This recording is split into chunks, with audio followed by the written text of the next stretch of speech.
पनवेल महानगरपालिका स्थापनेपासून या ठिकाणी मालमत्ता कराची आकारणी आणि त्यानुसार शास्ती माफीबद्दल फार मोठ्या प्रमाणावरती असंतोष निर्माण झालेला होता.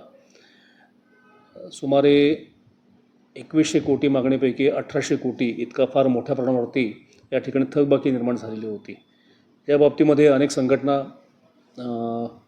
कोर्टामध्ये गेल्या होत्या, माननीय सर्वोच्च न्यायालयामध्ये पण त्या ठिकाणी केसेस प्रलंबित होत्या.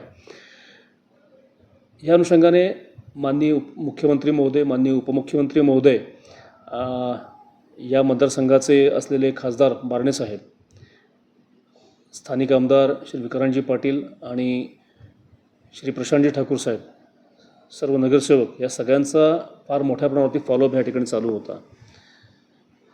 हा प्रश्न सोडवण्याच्या अनुषंगाने महानगरपालिकेने सर्वोच्च न्यायालयामध्ये आमचे असलेले विधिज्ञ जे होते, सिनियर काउन्सिल्स, यांच्याशी चर्चा केली आणि त्यानुसार स्पष्टता आम्ही त्यामध्ये आणली होती. त्या स्पष्टतेच्या अनुषंगाने आणि लोकप्रतिनिधींच्या मागणीच्या अनुषंगाने माननीय प्रधान सचिव नगरविकास यांच्याकडे एक बैठक घेण्यात आली होती आणि त्यानुसार शासनाचे असे निर्देश प्राप्त झाले की महानगरपालिकेने आयुक्ताला त्यामध्ये सक्षम आहेत आणि त्यांच्या अधिकाराच्या प्राप्त अधिकाऱ्यांमध्ये शास्ती माफीबद्दल निर्णय घेण्यात यावा. त्या अनुषंगाने महानगरपालिकेने शास्ती माफीबद्दल निर्णय घेतलेला आहे आणि पुढील 2 महिन्याच्या कालावधीसाठी आपण शास्ती माफी या ठिकाणी घोषित करतो आहोत. त्यानुसारचं शेड्यूल आम्ही प्रसिद्ध करण्यात आलेलं आहे.